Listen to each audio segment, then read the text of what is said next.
Regarding the laws of laundry on a Chol Hamoed.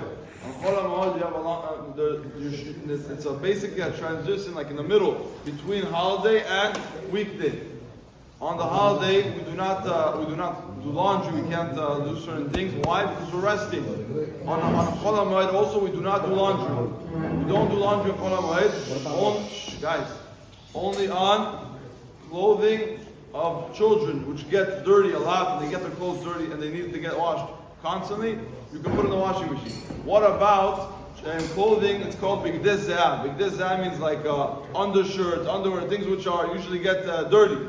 And if you don't have a lot of them, it's permitted to put them in the washing machine to clean them up.